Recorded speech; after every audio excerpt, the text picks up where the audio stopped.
Hello, everybody. Welcome to another episode of the Thriving Adoptees podcast. And have we got a guest for you today? Hello, Tammy. Hello, Tammy Lowe. Welcome to the show. Hi, Simon. Thank you so much for having me. I'm very excited. I'm excited too, and I'm feeling slightly childlike when I realised that "Welcome to the show, Tammy Lowe" rhymes. Right? All the things rhyme. All the things rhyme. Yeah, rhyming and what's the other one? Where the alliteration, like when things begin with the same letter, it delights somehow the kid. I used to do a lot of work in elementary schools or primary schools, as we call them here, and the kids really loved confident coconuts for some reason. Confident coconuts. They love putting confident coconuts into their juicer. Thriving adoptees. Mm-hmm. Like you were adopted at 22, right? Yes, I was 22 when I was adopted. So a little different than your story or any typical adoption story, I would say. Yeah. Yeah. Atypical. And you aged out of foster care and did. Yeah. So I was 18, still in high school. I turned 19 after high school was over. I did graduate, but I was in foster care from 16 until I aged out. And it's such a great, let me just thank you for a minute. This is such a great reminder of my story where I was really literally surviving and then seeing my life now on the other side of it. So thank you for that. You're welcome. I aged out of foster care and was alone for a few years and was making a lot of heavy mistakes, a lot of decisions that hurt me and hurt others. And I found myself preparing to go to jail when I was 22 and was adopted by a great family. So I wrote a book about that a few years ago, and that experience has just shifted all possibility for me. It's like picking me up and putting me on a different foundation, which enabled me to grow and thrive, which was amazing. Okay. So what was do you have this word in America? We call it oomph here in the UK. Oomph.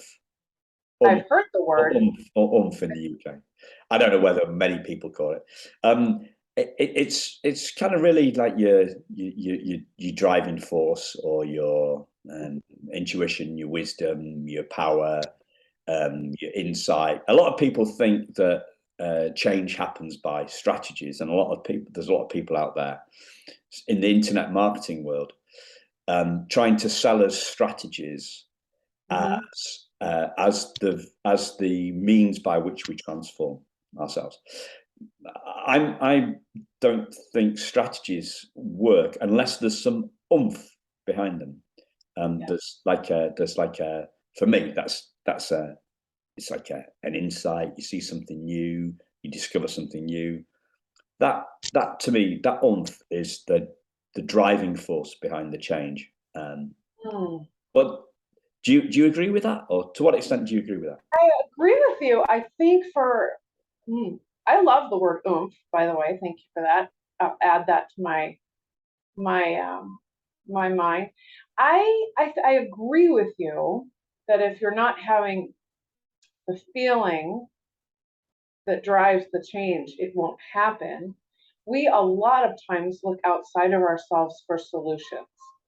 What do you think I should do? Let me Google that so that I can find out what others have done so that I can improve my life. But the answers are always inside of you. Yeah. Maybe they won't be that original. Maybe you've recorded it from 10 years ago and you'll remember it, but the answer is always inside of you. So maybe that is the oomph. Yeah. don't we look for, well, this is me, right? Okay. I looked outside myself for answers in, and yeah, especially in business, actually.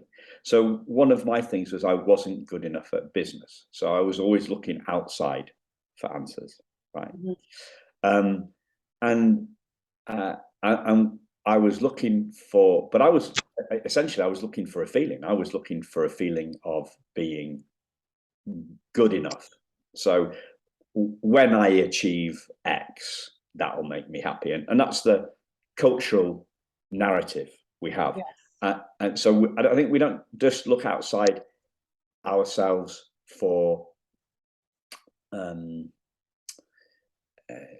for solutions. We look outside ourselves for feelings. We think that X is going to make us happy. Yes. Yeah. 100%. Yes. Any reason that you want anything is because you think you'll feel differently. Like, I want to lose 100 pounds because I know I'll be happy then. Or I want to be in a relationship with another person because then I'll be happy. Yeah. Right. And it's not the thing that makes you happy. It's your thought about the thing that makes you happy. Yeah. And you can't get there unless you feel that in advance. Yeah. Yeah. So how do you see that playing out, or how did you see that playing out in your own life as relates to maybe adoption stuff rather Okay. than career stuff? Yeah. So I remember, because I was an adult when I was adopted, there was over 20 years of not being adopted, right? And living in that different life. And I remember when I was alone, laying on my bed or sitting in a chair, hungover from the night before. Um, I just remember crying, kind of begging, I just want a family. I just want a family. And it was such a powerful wanting. And I thought, if I could have that, right, then I'd be like everyone else. I would belong, but also I wouldn't be alone, and I would be able to have my people who cared, right? So I just remember that longing so much. I remember exactly what that feels like even now, just wanting that so much. Um, and when it happened, I really did for about 6 months. I think it solved every problem I'd ever had. I felt amazing. I felt like I could do anything, right? Um, and in comparison to my birth family, this new family was amazing. But um, no one is perfect. Family is not perfect. People are not perfect. I am not perfect. And fear set in, I think, about 6 months later, where I was, well, what if I lose them? What if they decide they don't want me after they really get to know me? Um, so that never ends.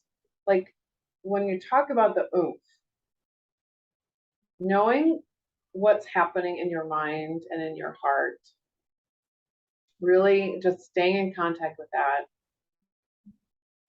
and living from that, right?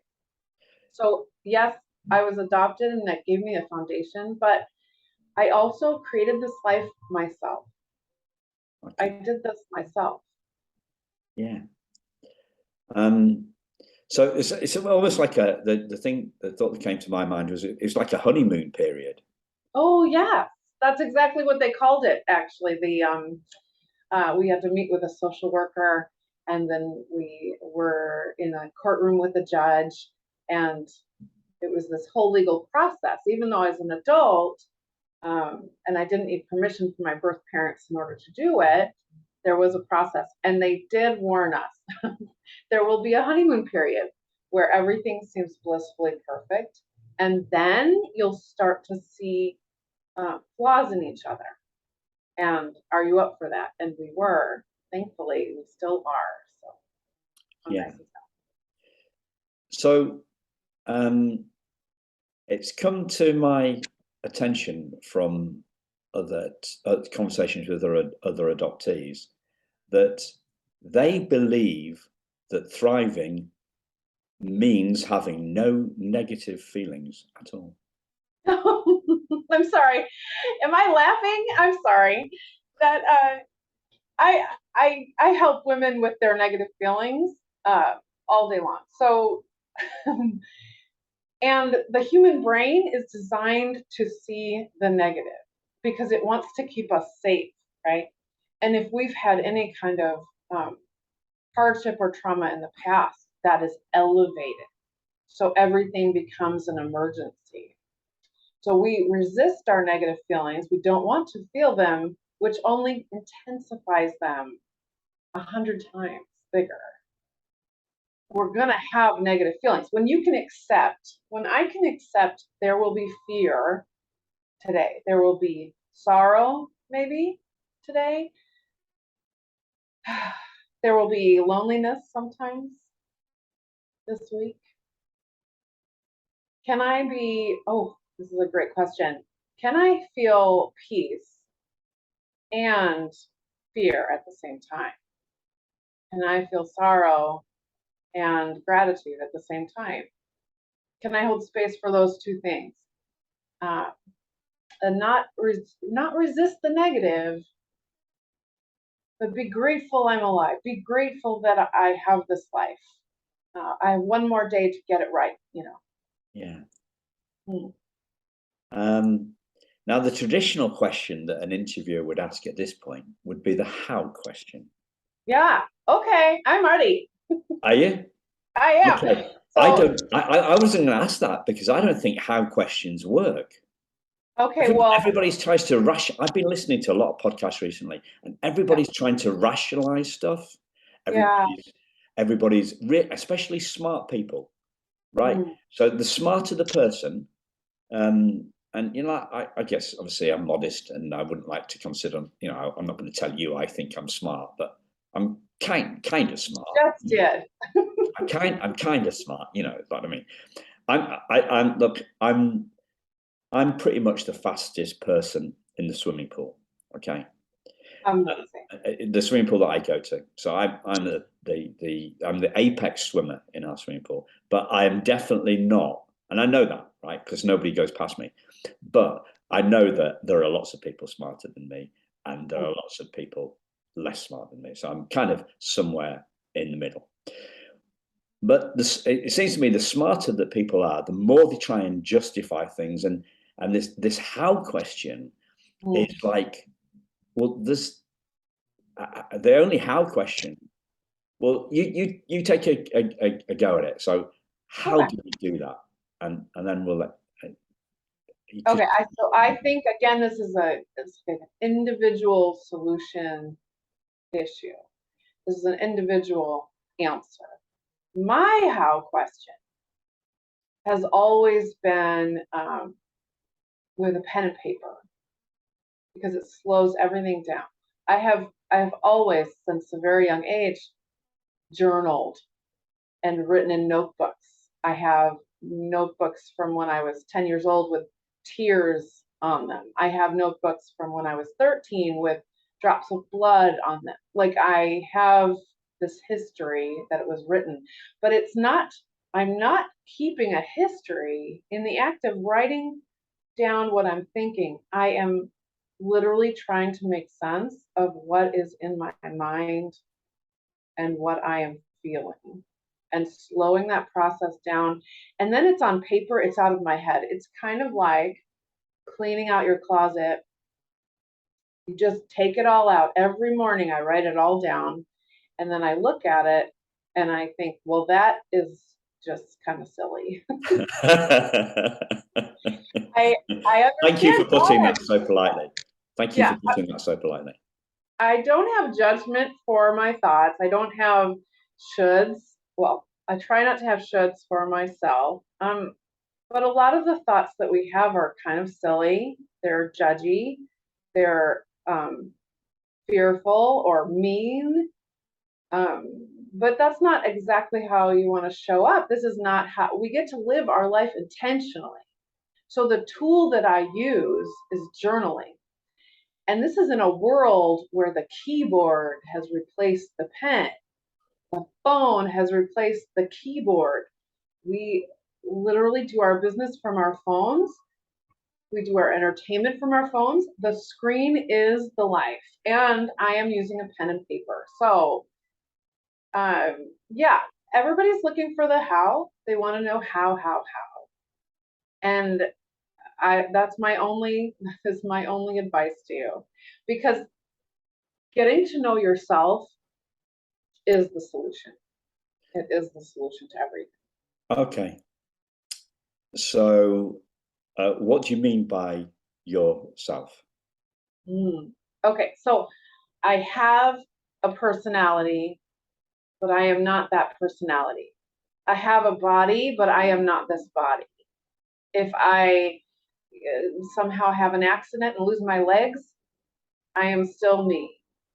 So getting to know who that is and really being in touch with like the feelings in your torso is the what do I describe?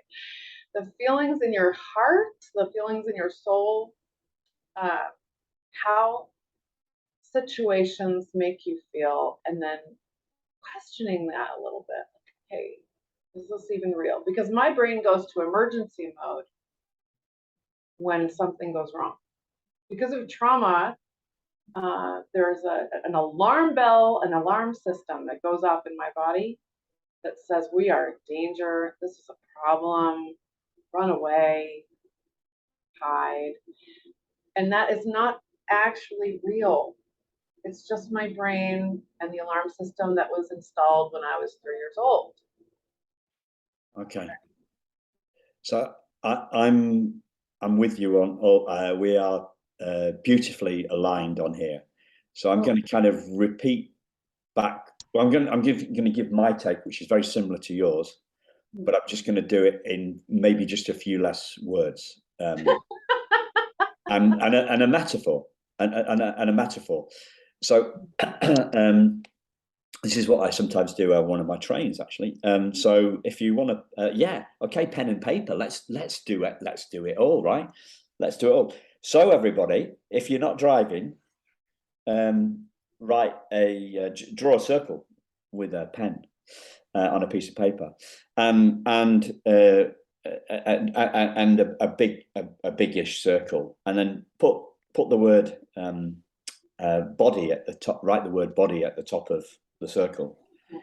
Then draw another circle inside it, and put another word at the top of that called, and put feelings. And then draw another word, and put another circle and put thoughts, and draw another circle and put trauma, and then draw another circle, and that's your final circle in between. So we are not our body, we are not our feelings, we are not our thoughts, we are not our trauma. We're the blank space, the witnessing space in the middle of that. So we're the eye in the storm. And for me, and I've been working on this like you a long time. So I've been working on this, well, at least 15 years. And I would say the essence is not giving a stuff about how you're feeling or thinking, and realizing you are not your body, your feelings, your thoughts, or your trauma. You are the space in which all that stuff happens. Yeah, I agree. So for me, the journaling is is to clean up the clutter so that I can see myself clearly, so that I can know that there is no need for a trauma response this morning. Yeah. There's just, it's just thoughts and feelings. They're not who I am, right? But if I tend to swirl in my mind. And so clearing that up on a regular basis, 15 minutes a day, allows me to feel me, and then I can live my day from that, from who I really am. Does that make sense? It does, yeah. It's swirling around. So it's taking a step back. Mm. It's taking a metaphorical step back. So for me, I had a swimming metaphor on this that came to me a few months ago. So sometimes the pool's really busy and it's really choppy. You know, there's lots of waves. So my body is being thrown around. It's being knocked about by the waves, right? Yeah. So that's what's happening to my body. My mind is saying, why are all these people impeding? Why are all these people making my swimming pool, which isn't, like, clearly it's not my swimming pool, it's a public swimming pool, right? Why are all these people making my making these waves and slowing me down and getting in my way, right? So that's what the mind's doing. But then who I truly am is it is like the guy, the lifeguard on the ladder chair by the side of the pool, just saying, I can't see what your problem is. Yeah, there's no problem. That's the neutralized version, I feel like. So my inner person is saying to you that maybe these other people are there creating these waves to make you stronger. This is happening for you, not against you, right? Yeah. Getting that, I like to get that layer out, that positive. Oh, this is definitely benefiting me right now. Can I learn from this? Yeah. Have you heard that Einstein quote that says the most important question we will ever ask ourselves is the world for us or against us? Yeah, life-shifting question. And that goes from surviving to the thriving, right? The thriving question is, this is happening for me. Yeah. So thank you for reminding me of that, because I hadn't seen that. You know, it does, you know, because the choppiness throws me around, and I have to, if I want to keep my speed up, then I need to strengthen my muscles, and you know, so that I can get past these slow coaches who are getting in my way. You know. Yeah. Well, the alternative is to listen to your mind and stop swimming and be mad. Yes. But Well, when you sometimes I do that. For me, you try harder. You reach further than you would otherwise. Yeah. Well, sometimes I do just get out if it gets really crazy. Of course, and that's okay. Thank you. Thank you, Coach Tammy. Tammy is also a coach, ladies and gentlemen. Yeah. And whatever the non-binary PT thing to say as well, ladies, gentlemen, and non-binary people. So what do you think stops us getting in the way? Sorry, what do you think gets in the way of us thriving? I think our feelings get in the way of us thriving. Okay.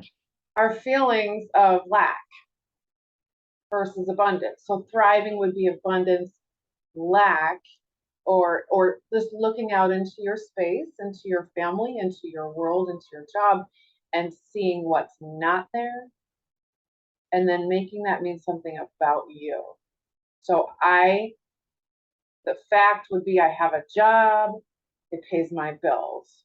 But my thought is, I don't like my boss, and that makes me feel lack or anger, right? And as opposed to, I love this job for whatever reason, right? Or even a neutral thought like your lifeguard. Your lifeguard is saying everything is fine, nobody's in danger. I'm watching the whole situation, nothing is going wrong. This is totally neutral, right? So the thing that gets in our way the most is lack. Yeah. Not enoughness. So is it kind of like taking our feelings seriously rather than taking our feelings of as a sign that our thinking has gone astray? You see what I mean? Yeah, no, I think you're right. There's something about when we have a thought or a feeling, we think that's true. We believe it. But the brain will offer, and sometimes, let me just say, very reasonable thoughts. Like, if this is dangerous, then my brain will offer such good, reasonable thoughts that lead me to believe that. But we don't have to believe, we have 60,000 thoughts a day.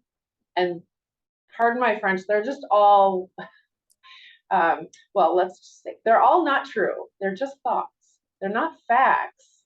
This is not factual. Like, I just recently got divorced after 27 years of marriage. And this is a fact, right? It's not a fact that my ex-husband is blah, blah, blah. He's not, he is a human being who I cherished, and we spent time together, and it is completed. It is over and it is completed, and it can be wonderful in the past. It doesn't have to be this terrible traumatic event. It just is. Okay. Now I'm going to do something slightly different. Now I'm going to read an email that I had, a bit of an email that I had this morning, which I think is, I really love your opinion on it. I did speak to another adoptee on it, and I just like your thought, because I think it is the key thing for us as adoptees. The key thought.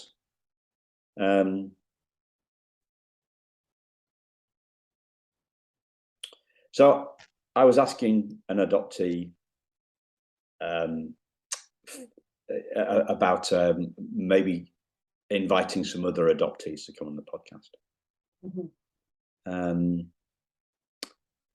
So I'm gonna just read one sentence. So she's writing to me, if you, Simon, want an uplifting story of becoming whole, I'm afraid you must read something that's not written by an adoptee. Oh. Wow. Do you want me? I'm just going to repeat that again, ladies Yes, and gentlemen, and non-binary people. If you want an uplifting story of becoming whole, I'm afraid you must read something that's not written by an adoptee. So what do you make of that? Okay, so that's a dim view of life. The dim view of adoptees.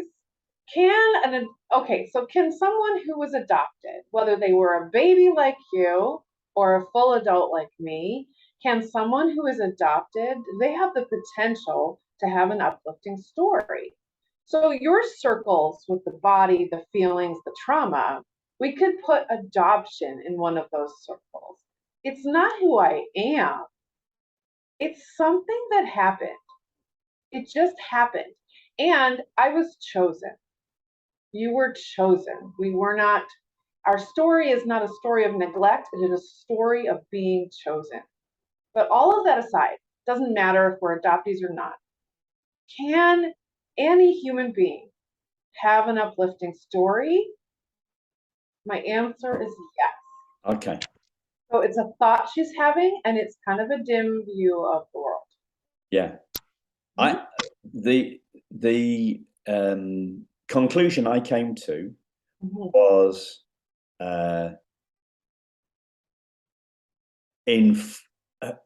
sorry,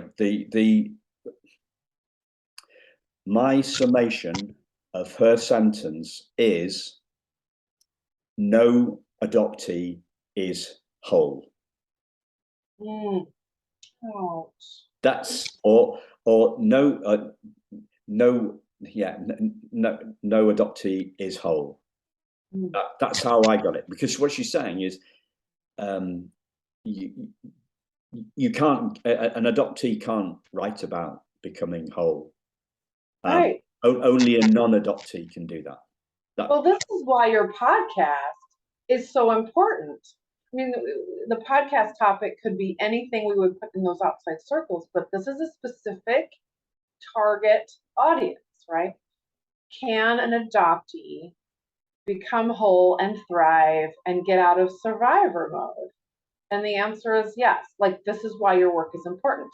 This is why my little book was important. It's an example of wholeness and thriving and creating a beautiful life and being adopted. Yeah. Yeah.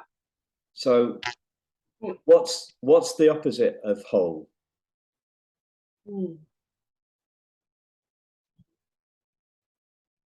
Not enoughness? Yeah, I mean, from an yes, definitely. I think there's probably, is the posh word antonyms. There's synonyms which are the same, aren't they? And antonyms that are the opposite. So I feel the most apt antonym for whole is wounded, given in the adoption, right? In the because of this book, The Primal Wound, which is I have definitely felt wounded, but I believe that who we truly are is actually unwoundable. I love that. Yes, I think the state of being wounded. So in the past, every human on the planet has been wounded because no one else is perfect and we're wounded by people outside of us. Totally fine. Understandable, normal, even. Wounded is normal. Wounded is the human experience at some points in our life. But when we think about and bring back that moment of being wounded, if we bring that into our current situation, by thinking about it, talking about it, when we bring it to today, we're choosing to bring wounded into today. We're choosing wounded. It's like survival mode every day, like Groundhog Day, that movie, right? Yeah. Well, we're not choosing, right? Well, we choose our thoughts. We're either we're either in default mode, where the brain just allows the thoughts and we think they're true, or we're in creation mode, where we think. I like that. Right. So I have this thought. I was wounded. I was a victim. I was all these things. I was neglected. And then I have to answer it in the moment. I mean, if you want a strategy, a how, in the moment when you have the thought, you have to answer it back and say, yes, I hear you. But today, this is where we are. This is the room we're sitting in. This is not happening to me today. Yeah. Best advice I could give. So what the sentence that I wonder if you'll listen to the podcast. Oh, I hope it does. There's hope for you. So my default, right? The reason I can see this is because my default for a while was wounded. And for a while, I mean, I don't know, 6, 7 months. Yeah. My default, I love your default. My default was wounded. Yeah. What helped me, I didn't I didn't do anything to change the default. So like default settings, right? Default settings on a printer, or I don't know, on an oven, whatever. Where do you find a default setting? What device has a default setting? Your phone? I don't know. But I didn't do anything. I didn't do anything to change my default. I saw something different. It was not a doing, it was a seeing. It was an insight. And the insight in 6 words is: wounded is a feeling, not a fact. Yes. Wounded is a feeling. So the feelings, like you said, we have 60,000 thoughts, right? So our feelings come from our thoughts, and some of those thoughts are subconscious. So, and we have 60,000 of them. So we can't be aware. No, we're not. Far more aware of our feelings, aren't we, than we are our thoughts. It's like the barometer. We don't know exactly what the temperature is, or the barometric pressure is outside, but we can kind of feel it if there's a shift. That's how it is with your feelings. Like it's easier to get in touch with those.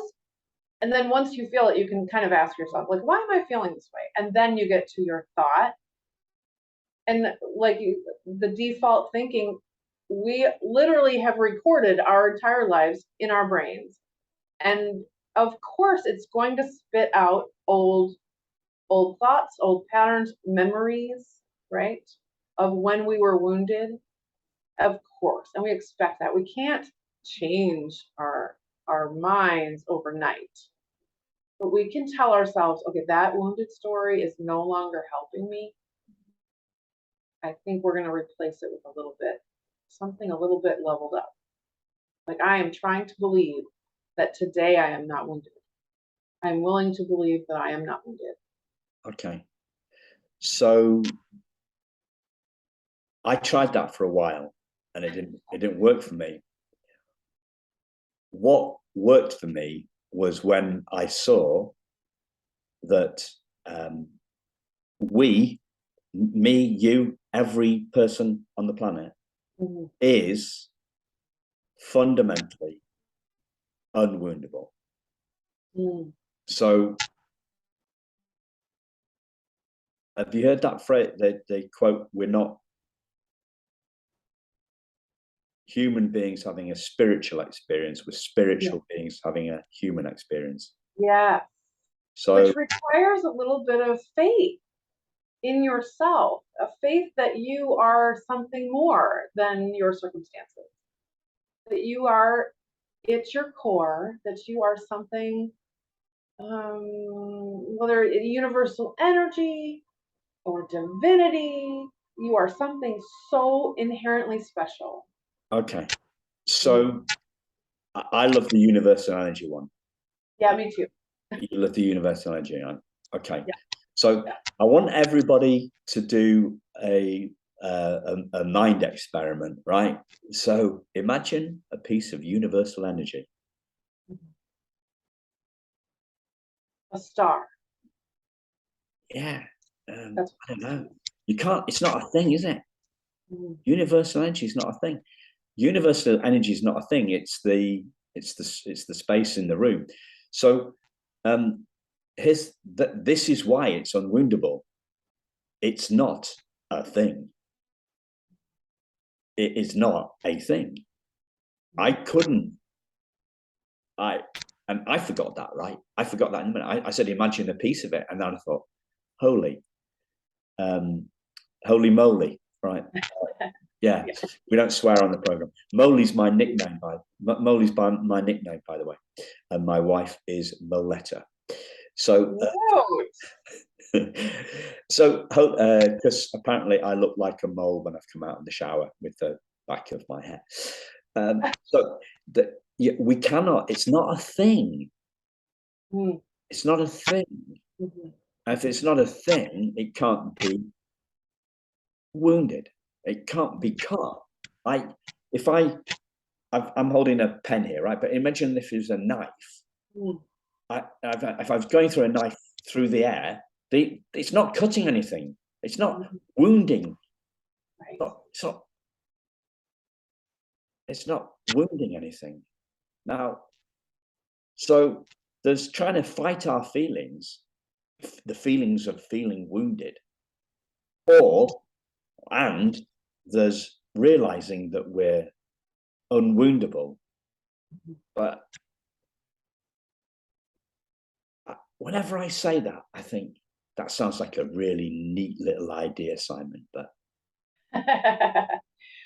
well, maybe that epiphany comes when you're ready for it, but maybe there's some preparation you can do. Like, I'm preparing to have a belief that I am more than my body. I am more than my life. I am more than an accountant. I am more than a college graduate. I am more than a daughter or a mother or a friend. Right? Maybe preparing to believe that has some steps. I think I like my journaling technique for myself because I get to know myself before I go out into the world every day. what I love your default word. Yeah. Me too. So the default, because my default was wounded for a while, definitely. Yeah. Definitely. Mine too. So I'm not what do we call it? I'm not wound shaming. No, and just because I'm not feeling wounded today doesn't mean I don't remember what that felt like. Oh, like years of it, validating everyone's pain. I mean, I'm not trying to invalidate it at all. There's just more. After you go through the surviving, there's more in the thriving. So what's the difference between feeling wounded and being wounded then? Okay, so great question.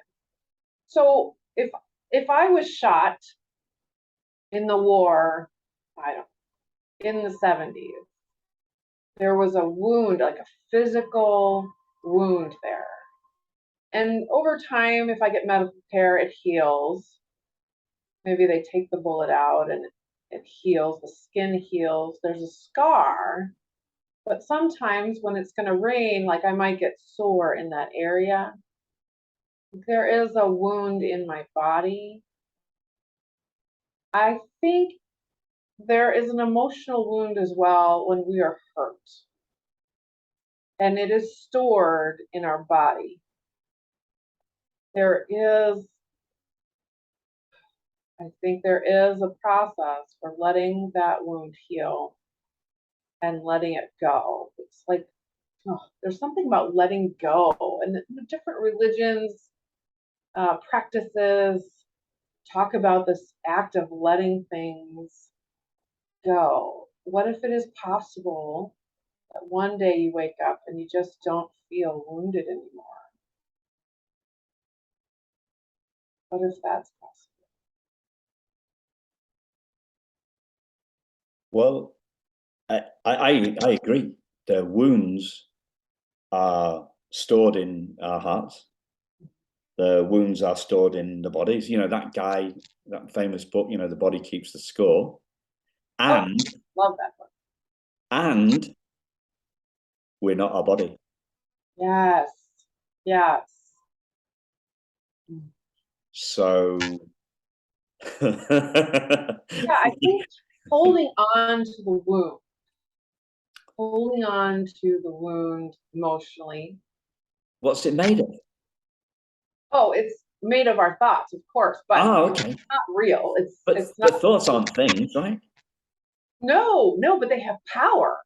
Our power is in our thinking. Our power is not in the actions we take, right? The power is not in the actions we take or the results we get. The power is in our thinking. Is it? Like switching the light on versus keeping them off. Like literally, a lot of people decide, I'm just going to live in the dark today. Instead of. Not on purpose. Come on. No, not on purpose. It's the default. Sorry, I'm playing with you. Oh, I love it. bring it. Yeah. So here you are. Right. I'm going to ask you a question. Right.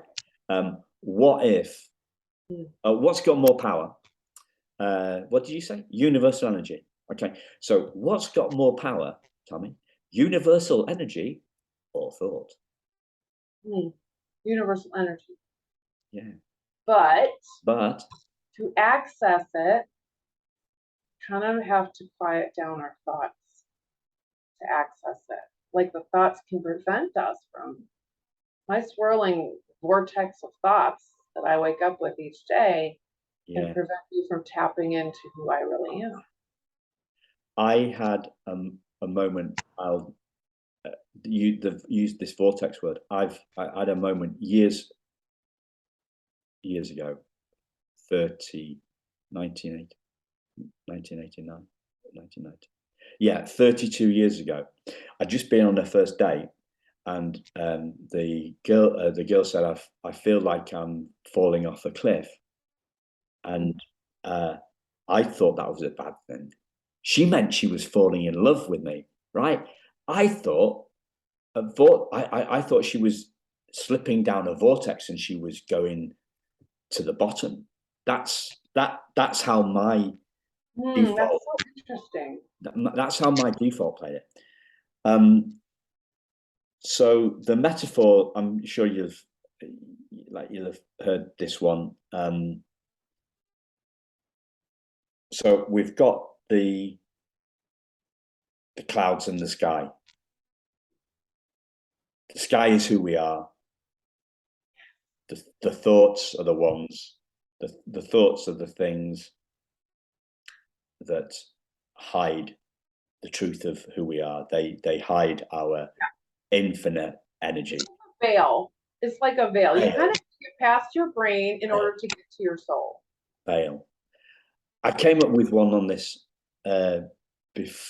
before. I came on with a metaphor for this, another metaphor for this, this morning. So we are.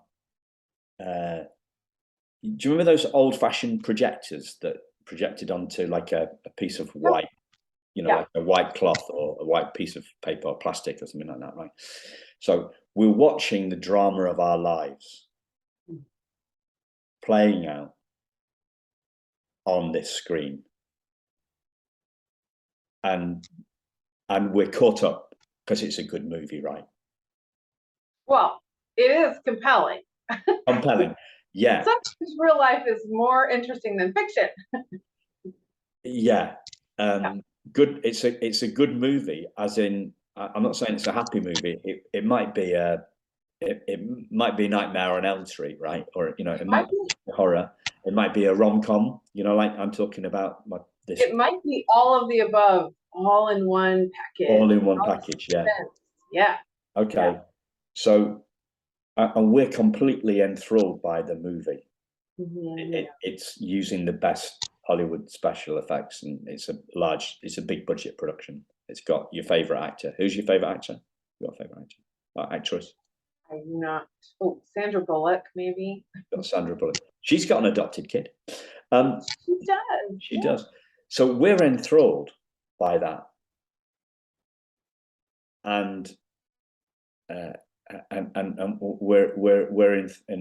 enthralled by it, and we're captivated by it. All our focus is on the drama. Yeah. And then, for some reason, we need to leave the room to get. We need to leave the room because we're desperate for a wee, right? And as we go to the exit, we turn back and we see the back of the projector screen, and it's completely white. Yeah, I like that. And we realize that it's completely white on the other side as well. And that is the infinite awareness upon which our trauma, thoughts, and feelings occurs. The movie. Yeah. So we are the screen on the other side. We are the screen. Yeah. So in your analogy, but real experience of this date those years ago, where she says she's feeling like she's falling off a cliff. Yeah. So you have a choice, and I think this is what you took. Like, if someone is falling off a cliff, the brain thinks like, oh my God, splat. She's going to splat. She's going to drop to the bottom and die. Like, this is an emergency road. Yeah. This is where my brain would also go. But what if she feels like she's flying instead? Maybe that was her perspective. If she is the air, like your analogy, she is the air. She's flying. She feels amazing. She thinks you're awesome, and she's she did. Yeah, and you're thinking, oh my God, splat. Yeah. So that's exactly what happened. Yeah. Okay? So I thought this is going to be, this is the end of the road. Yeah. This is a splat. Yeah. There's going to be no second date. So I didn't call her. Oh, yeah. But luckily, she called me. Right. Yeah. So I'm not with. I'm not. Blocked you from wife. Possibility. Sorry. The thought blocked you from possibility. The thought blocked me from possibility. Totally. I thought falling off a cliff. And why I thought that was a bad thing, who knows? I mean, in the moment, who knows? I didn't. It wasn't a conscious. Like, I choose to think this one. But yeah, I hasten to say that this girl that I'm talking about, she is not Moletta. This isn't the woman that the girl that I married, right? So it didn't work out, unfortunately. But all of that happened so that you would have that analogy today. Indeed. Yeah. So when I say choose your thought, though, the default mode is going to happen. I think what I mean by that is you can choose to believe the thought or not. Like, there has to be a pause and a decision. You have this thought, oh my God, splat. Building the muscle of creating a pause for just a few seconds so that you can decide if I believe that or not. Yeah. Have you heard of what's she called? It's called The Work. Byron Katie? Byron Katie, yeah. Oh my God, love her. So if you want to practice, listeners, that will help you slow that down, we'll do exactly what Tom is saying. Check out The Work by Byron Katie, and like on her website, she's got loads of worksheets for all sorts of things. She has the worksheets, and then she also Monday, Tuesday, Wednesday, she has I think it's a 1 hour Zoom call that you can get on for free. Of course, you can donate as well, but you can get on for free and participate in this practice. Right. Okay. Yeah. But the worksheets are genius. And again, she's using a pen and paper to figure out her thoughts in advance. She is amazing. Yes. Yeah. I'm going to have a look at that. I'm going to see if I can find Byron Katie, whether she's got a worksheet for adoptees or she's had an adoptee on the show. I'm going to Google that, see what they think. Yeah. Because this feeling of being wounded, not whole, not enough, not good enough, insufficient, all these things are seem to me to be part of the human condition. And then, because the brain is a meaning-making machine, it likes to blame a feeling on an event. And for us adoptees, we blame the feeling on being adopted. That's exactly what we do. So Byron Katie's work, the very first question, is it true? And like, when you pause and you're quiet and you have to think about that question and then answer it, you can see that it's not actually factual. not proven in a court of law. It's not actually true. Yeah. The turnaround is probably my favorite part. I think it's the 4th or 5th part of the worksheet. Yeah. The turnaround. So check those out. Yeah. And also, ladies and gentlemen, check out Tammy's website on the show notes, and a link to her book.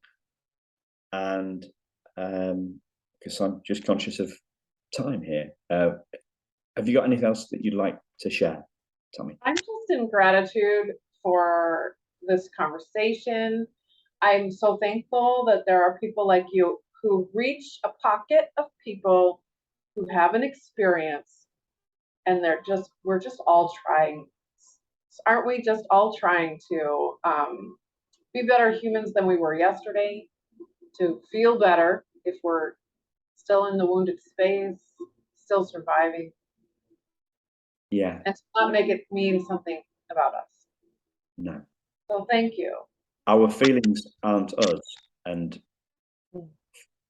not feeling okay doesn't mean that you're not okay. Feelings aren't bad. Love it. Thank you very much, listeners. Thank you, Tammy. You've been an absolute pleasure to talk to, as usual.